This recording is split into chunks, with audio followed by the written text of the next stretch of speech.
السلام علیکم ورحمۃ اللہ تعالی وبرکاتہ۔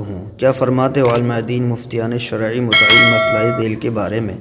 زید کہتا ہے کہ آکسیجن سے روزہ نہیں ٹوٹتا، اس لیے کہ آکسیجن انسان کے زندہ رہنے کے لیے ضروری ہے۔ جس طرح سے عام حالات میں اگر ہوا روزہ دار کے منہ میں داخل ہو جائے تو روزہ نہیں جاتا، اسی طرح آکسیجن سے بھی روزہ نہیں جاتا۔ جواب عنایت فرمائیں۔ نحمدہ نصلی علی رسولہ الکریم، اما بعد فاعوذ باللہ من الشیطان الرجیم وبرکاتہ، بسم اللہ الرحمن الرحیم۔ حضرات محترم، ابھی آپ نے جو سوال سنا، کیا آکسیجن لینے سے روزہ ٹوٹتا ہے یا نہیں، اس کا جواب ملاحظہ فرمائیے۔ جواب کیا ہے آخر؟ زید کی بات درست نہیں، آکسیجن لینے سے روزہ ٹوٹ جائے گا، کیونکہ آکسیجن لینے کی صورت میں خارج سے روزہ دار کے خوف میں ایسی مصنوعی آکسیجن کا بالقصد داخل کرنا پایا جاتا ہے جس سے انسان کا بچنا ممکن ہے، جبکہ قدرتی آکسیجن تو انسانی زندگی کے لیے ضروری ہے کہ اس کے بغیر انسان مر جائے تو اس سے بچنے کا کوئی سوال ہی پیدا نہیں ہوتا۔ ہندوستان کے علماء اہل سنت کے عظیم الشان فقہ مجلس بنام مجلس شرعی کے فقہ سیمینار کے فیصلوں کی دوسری جلد میں ہے، روزے کی حالت میں آکسیجن ماسک لگانا مفید صوم ہے، اور اس لیے کہ اس میں خارج سے خوف صائم میں ایسی مصنوعی آکسیجن کا بالقصد ادخال ہوتا ہے جس سے انسان کا بچنا ممکن ہے۔ بحوالہ مجلس شرعی کے فیصلے جلد نمبر 2 صفحہ نمبر 254 میں ہے، اسی میں 256 پر بھی ہے۔ اس کا اشکال اور جواب کیا ہے؟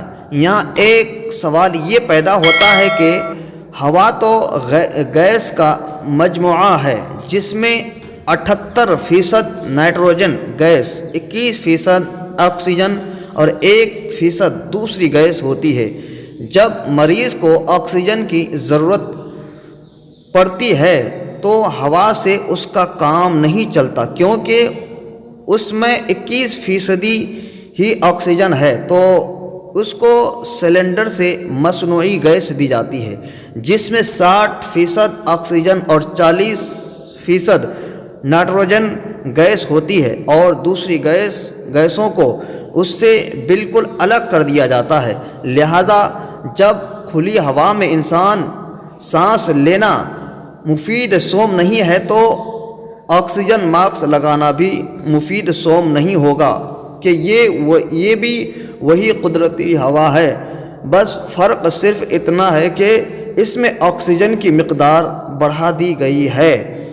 اس کا جواب یہ ہے کہ جب مشینوں کے ذریعہ قدرتی ہوا سے آکسیجن کو الگ کر کے سلنڈر میں محفوظ کیا جاتا ہے تو وہ آکسیجن پانی بن جاتا ہے، اور اس طرح اس کی حقیقت بدل جاتی ہے، پھر بوقت ضرورت اسے گیس بنا لیا جاتا ہے۔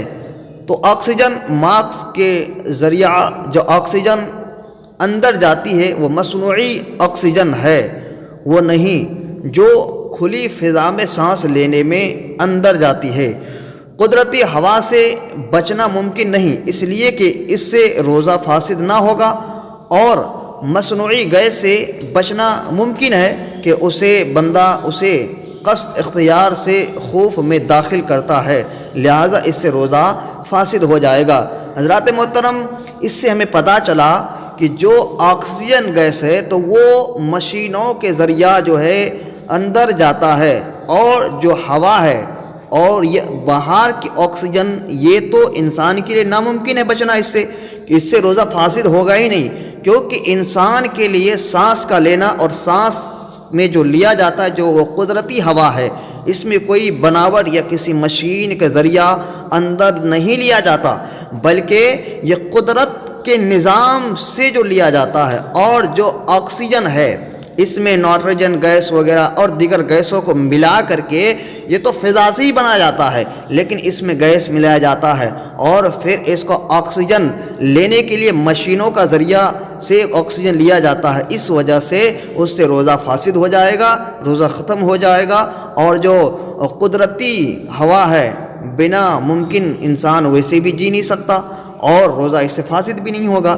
اس لیے کہ آکسیجن کے ذریعہ اگر کسی نے روزہ رکھا اس کا روزہ فاسد ہو جائے گا، روزہ ختم ہو جائے گا۔ بات رہی ہوا کی، یہ قدرت کا نظام ہے اور بغیر سانس لیے انسان جی نہیں سکتا۔ ہاں یہ ہے کہ آکسیجن سے انسان کا جان بچ سکتا ہے، کیونکہ جب انسان کو سانس کی پرابلم ہوتا ہے تو وہ سانس لینے کے لیے آکسیجن کا استعمال کرتے ہیں اور ان کو سانس صحیح طریقے سے ملتے ہیں، وہ الگ چیز ہے اور یہ الگ چیز ہے۔ حضرات محترم، اسی طرح کے رمضان المبارک کے مسائل کو سننے کے لیے اور جاننے کے لیے آپ ہمارے چینل فقہ مسائل پر بنے رہیں، اور ہمارے ویڈیو اچھے لگیں تو آپ اپنے دوست احباب کو شیئر کریں تاکہ ان کو بھی صحیح مسائل ان تک پہنچ جائے اور ثواب دارین حاصل ہوتے رہے۔ السلام علیکم ورحمۃ اللہ تعالی وبرکاتہ۔